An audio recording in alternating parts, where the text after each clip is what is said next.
اگر کوئی آپ کو یہ بتا رہا ہے کہ اداروں یا اسٹیبلشمنٹ کا اصل مسئلہ 9 مئی ہے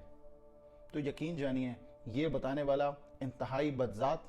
اور یہ بات سمجھنے والا انتہائی بدبخت ہے، کیونکہ اگر مسئلہ 9 مئی ہوتا تو اس وقت تک ایک عدالتی کمیشن اس کے اوپر بیٹھ چکا ہوتا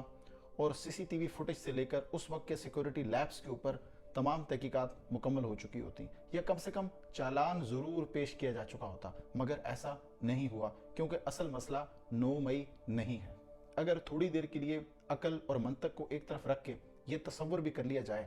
کہ اصل مسئلہ 9 مئی ہی ہے، تب بھی یہ کیسے ممکن ہے کہ اگر کوئی اس واقعے پہ پریس کانفرنس کر لے تو وہ دلائی لاما، اور اگر کوئی پریس کانفرنس نہ کرے تو وہ جیل خانہ۔ کور کمانڈر کا گھر زیادہ مقدس ہے یا ملک ٹوٹ گیا؟ کور کمانڈر کا گھر زیادہ مقدس ہے یا سپریم کورٹ؟ جنہوں نے سپریم کورٹ پہ حملہ کیا، آرمی چیف کے جہاز کو نیچے اترنے نہیں دیا، اس قدر بڑی بغاوت کی، ان لوگوں کو آپ اینٹ سے اینٹ بجانے والوں کے ساتھ ملا کر بیچ میں مہاجروں کے نام کے اوپر دلالی کرنے والوں کا غارہ ڈال کر ایک ضلالت کا جو بت تراش رہے ہیں، اور پھر آپ یہ امید کرتے ہیں کہ یہ بدبخت قوم اسے سجدہ کرے گی۔ جس ملک میں 12 مئی جیسے واقعات ہوں، جس ملک کے اندر ماڈل ٹاؤن جیسا واقعہ ہو، جس ملک کے اندر آرمی پبلک اسکول والا واقعہ ہو، مگر احسان اللہ احسان فرار ہو جائے، وزیرستان میں ایک مدرسے کے اوپر بم مار کے 100 بچے مار دیے جائیں اور ان کے مجرموں کا کچھ پتہ نہ چلے، ایسے ملک کے اندر 9 مئی کا ایک 3rd کلاس واقعہ بلا کیا اہمیت رکھتا ہے؟ تو یہ سمجھ لیجئے کہ اصل مسئلہ 9 مئی ہرگز نہیں ہے۔ اصل مسئلہ یہ ہے کہ 75 سال سے بیرونی اشاروں پہ پلنے والے طاقتور ادارے اس ملک میں بسنے والے جانوروں کے ریوڑوں کو ایک قوم بننے نہیں دے رہے، اور جس نے ان کو قوم بنانے کی کوشش کی اسے عبرت کا نشان بنا دیا گیا، جس نے اس قوم کو شعور دینے کی کوشش کی اسے تختہ دار پہ لٹکا دیا گیا، اسے جیل میں بند کر دیا گیا۔ جب بھی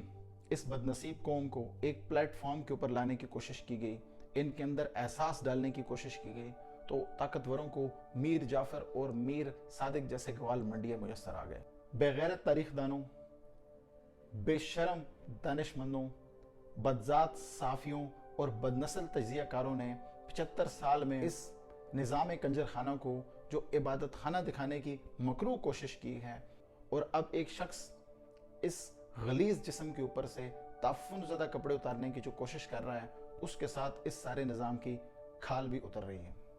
قصور اصل میں یہ ہے جس کی انہیں سزا مل رہی ہے۔ جب توشہ خانہ غسل خانے میں پھسل گیا، فورن فنڈنگ کی ٹانگ ٹوٹ گئی، عبدالقادر یونیورسٹی سے بھی کچھ نہ نکلا تو فرا گوگی ہاتھ آ گئی، مگر قدرت کی شان دیکھیے، این اسی جنرل شفاعت نام کا شخص بھی نازل ہو جاتا ہے جس کی کرپشن قوم کے اوپر عیاں ہو جاتی ہے۔ 450 ارب کے اوپر آپ کا کیلکولیٹر چل رہا تھا، 1600 ارب پہ کیلکولیٹر بالکل ٹھیک تھا،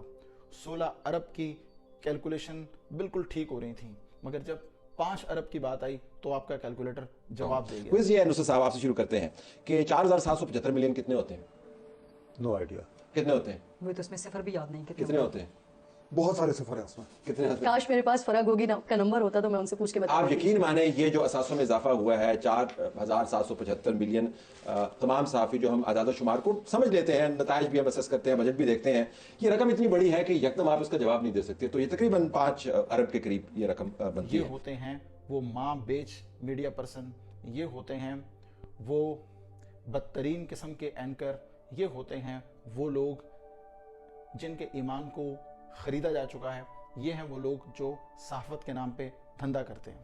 یقین کریں ایسا لگ رہا ہے کہ کسی اناڑی قسم کے مکینک نے گاڑی کھول لی ہے اور اسے سمجھ نہیں آ رہا کہ اسے بند کیسے کیا، اور اس اناڑی کی سفارش کرنے والے اور اس کے کاموں کی توجیہ پیش کرنے والے ہر شخص کے اوپر ہزیمت برس رہی ہے۔ میری ارباب اختیار سے درخواست ہے کہ چلیں، ملک کی عزت کا خیال نہ رہا، قوم کی لٹیا تو آپ نے ڈبو دی، مگر کم سے کم کچھ اپنی عزت کا خیال کریں، اپنے پچھلوں کو دیکھ لیں، کس قدر ضلالت سمیٹ کر وہ گئے ہیں، کس قدر عبرتناک موت مرے ہیں،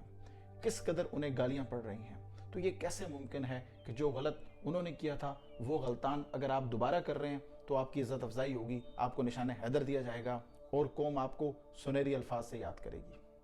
اس بار تو حد ہو گئی ہے کہ طاقتور لوگ ماؤں، بہنوں، بچیوں سے ڈر رہے ہیں، ان سے خوف، عورتوں سے خوف کھا رہے ہیں،